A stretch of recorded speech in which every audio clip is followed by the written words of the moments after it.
Chào cô bác anh chị em và các bạn. Hôm trước Bình Khuyên có hứa với một số bạn là sẽ chia sẻ cách làm món salad kiểu Đức.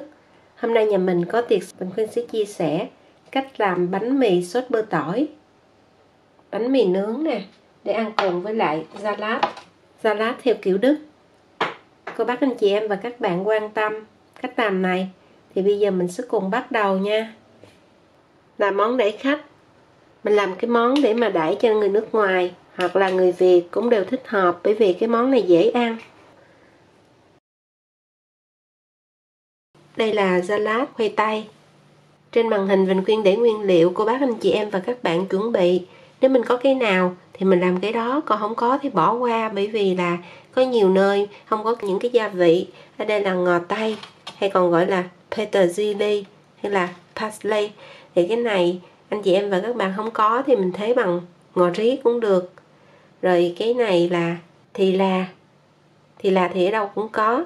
Củ hành tây mình lấy loại tím hoặc là loại trắng đều được. Với lại 2 tép tỏi, thịt nguội dạng như là xông khói, hem đó. Nếu anh chị em và các bạn có thì lấy, còn không thì bỏ qua. Rồi này là dưa chua, dưa leo muối chua, bắp cải nè. Dầu ăn thì dầu nào cũng được. Cái này là dầu olive. Mình có giấm, muối, tiêu, sữa với dầu để mình đánh cái sốt, trộn vô. Hoặc là chị em mình cũng có thể lấy cái sốt mayonnaise cũng được luôn. Hoặc là mình cũng có thể trộn với lại da ua thay cho cái sốt trắng hôm nay. Và trong cái sốt trắng này là sốt mayonnaise, người ta sẽ cho Zenf, tức là mustard. Chị em mình không có thì bỏ qua cái này nha. Rồi bây giờ mình sẽ đi rửa tất cả. Đầu tiên là rửa khoai tây.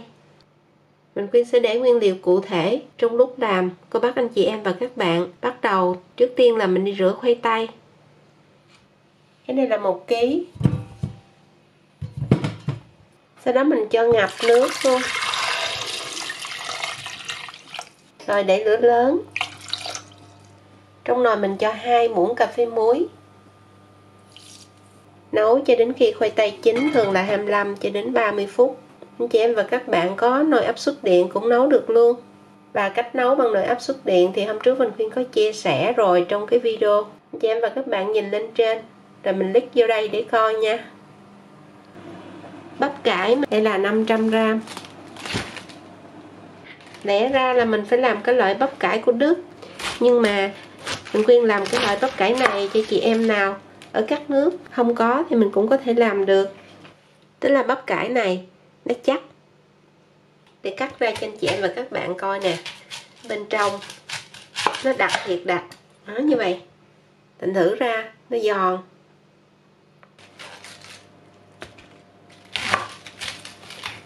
Cắt gì xong cái mình cắt trên dọc như vậy.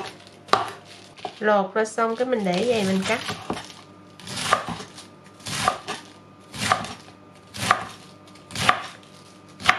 Rồi rửa sạch, mình quay cho khô ráo.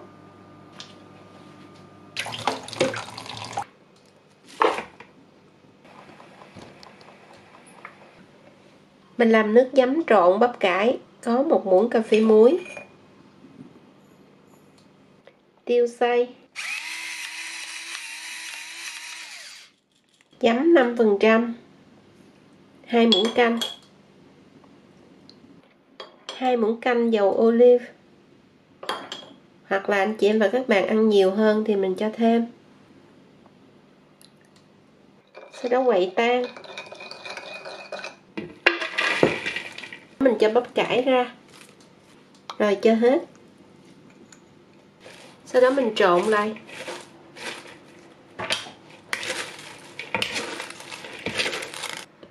Cái hành này là hành tím, dạng hành tây.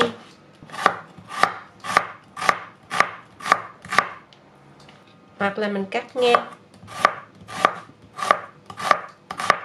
Dày 3 ly. Tỏi mình đập ra rồi bằm nhuyễn.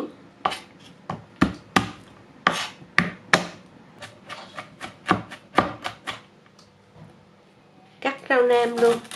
Bỏ cái cọng mình lấy cái lá thôi. Chị em và các bạn cắt cho thiệt và nhuyễn ra. Mình lấy khoảng 2 muỗng canh. Thịt thì cắt sợi, sau đó mình cắt vuông, hoặc là cắt vuông cũng được luôn. Thường là cái này người ta hay cắt sợi nhỏ nhỏ đó, vậy. Tiếp theo mình cho 1 hoặc là 2 muỗng canh dầu olive. Anh chị em và các bạn xào cái hành tím. Nếu mình thích giòn thì chỉ cần xào nhanh qua thôi, còn thích mềm thì xào lâu. Thường cái này người ta sẽ xào cho đến khi nào mà thấy nó trong ra đó, để cho nó bớt hăng nhưng mà nó vẫn giữ được độ giòn.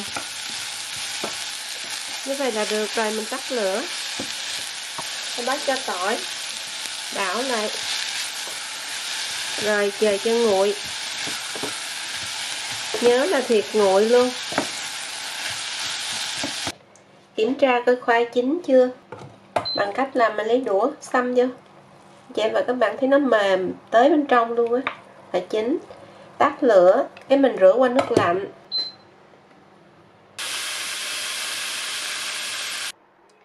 Dưa này người ta thường hay làm cái dưa lớn hơn, nhưng mà mình thích ăn giòn thì mình làm cái dưa nhỏ. Thích giòn thì mình cắt dày 3 ly, còn không thì cắt nhỏ khoảng 2 ly cũng được. Thường mình cắt khoảng 3 ly cho nó giữ được cái độ giòn. Nếu có thịt nguội thì mình cho, còn không có thì mình chỉ lấy cái khoai tây không thôi cũng được. Rồi mình cắt ra vuông vuông. Chị em và các bạn mua cái loại khoai tây dẻo, cái loại này là loại nấu được đó.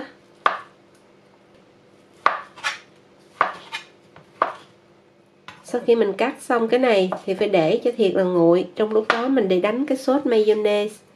Nếu như mua được thì mình khỏi làm, hoặc là nếu như không có thích làm cái sốt này thì có thể trộn bằng cái sốt da ua. Nhưng mà nhớ là cái loại không có đường, hoặc là hôm nào mình Khuyên sẽ chia sẻ. Có nhiều loại salad lắm, và cũng như là nhiều cái loại sốt. Mình có sữa 50ml, 100ml dầu ăn, dầu nào cũng được. Trước tiên mình cho sữa, cộng chung với dầu ăn nữa là 150ml hai loại. Để đánh được sốt này thì công suất máy phải ít nhất là 700W. Chị em và các bạn sẽ đặt sát xuống. Vừa đánh cái mình thấy nó đặc cái mình nhấc lên nha.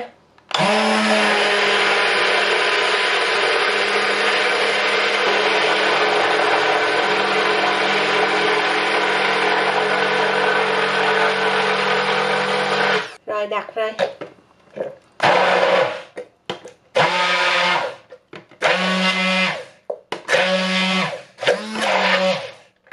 Đã thành sốt.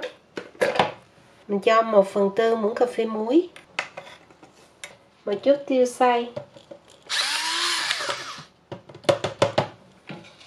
một tép tỏi mình đã bằm nhuyễn, một chút xíu hành lá. Ở đây mình sử dụng cái snake claw, tức là cái hành nhuyễn. Nhưng mà anh chị em và các bạn không có thì mình lấy hành lá bình thường cũng được. Một chút ngò tây, hay là không có thì mình lấy ngò thường, thế đỡ.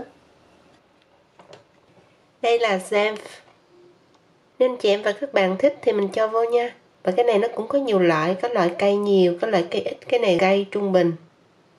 Rồi mình xay lại lần cuối.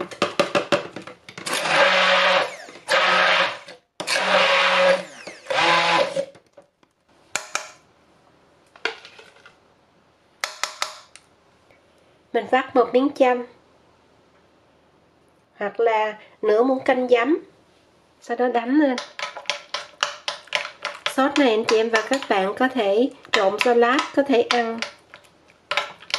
Rồi mình đã có sốt. Mọi thứ đã xong, bây giờ mình sẽ trộn cho hết khoai tây. Củ hành lúc này cũng nguội luôn. Dưa chua với lại cái thịt này mình chườn chút xíu để cho lên trên. Sốt, rau thơm. Sau đó mình trộn đều lại. Cái này ở ngoài tiệm người ta sẽ trộn nhiều cái sốt lắm, nhưng mà mình thấy ăn nhiều dầu quá, thử mình bớt lại đó, mình lấy con nữa, cho thêm tiêu, cho thêm cái này chừa lại chút xíu, mình cho lên trên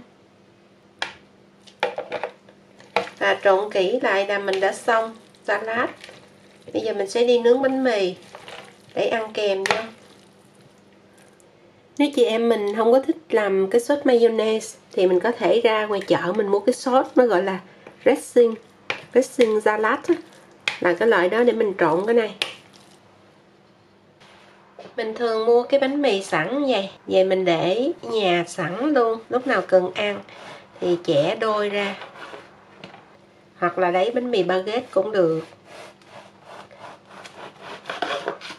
băm nhuyễn hoặc là mình xay cũng được, gốc ngò hoặc là gốc tỏi tây, với lại nửa củ tỏi. Tùy thêm chị em và các bạn thích ăn bơ ít hay nhiều thì mình cho nha.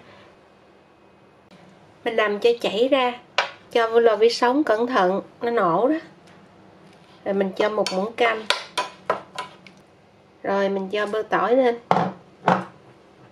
rồi thì anh chị em và các bạn sẽ nướng ở 200 độ C trong vòng 10 phút, thế là 392 độ F. Nhớ làm nóng lò trước khi nướng.